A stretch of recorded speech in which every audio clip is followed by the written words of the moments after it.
Chers collègues, oui, en effet, je voudrais rappeler ici que le texte du vœu a été modifié, y compris suite à la commission qui s'est tenue mercredi soir. Vous êtes très à cheval sur le règlement intérieur et son respect, donc je voudrais aussi qu'on souligne le fait que ce vœu a été modifié pour que le texte puisse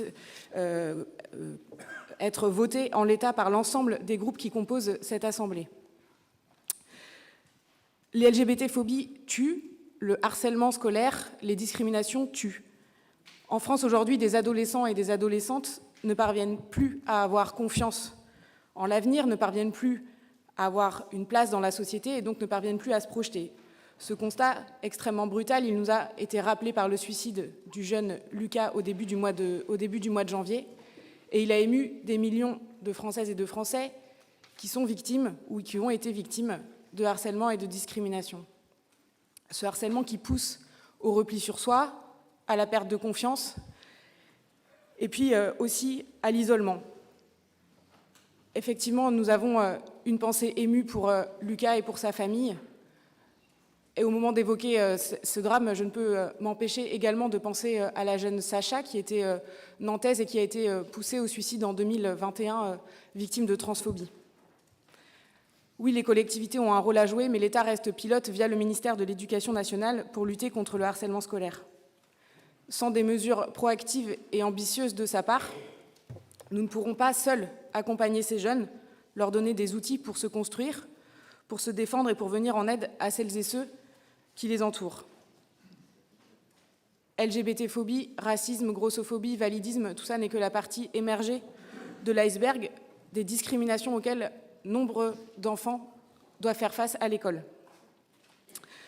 Ces discriminations, elles sont aussi normalisées par un certain nombre de personnalités politiques, que ce soit par des propos racistes tenus sur les bancs de l'Assemblée, des posts qui peuvent être grossophobes et likés par des personnalités politiques sur les réseaux sociaux, ou encore des personnalités politiques qui ont participé il y a tout juste 10 ans à la manif pour tous, et il y en a dans cette salle.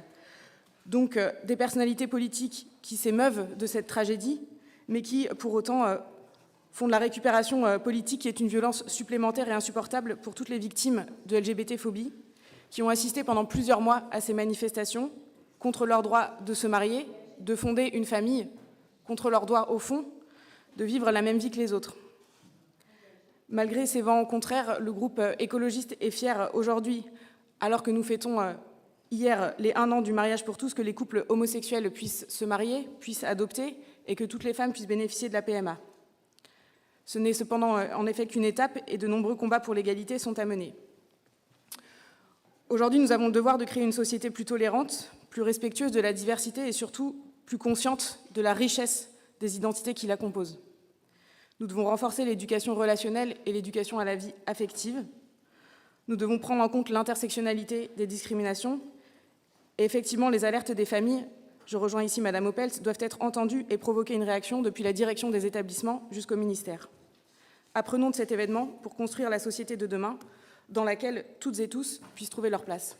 Je vous remercie.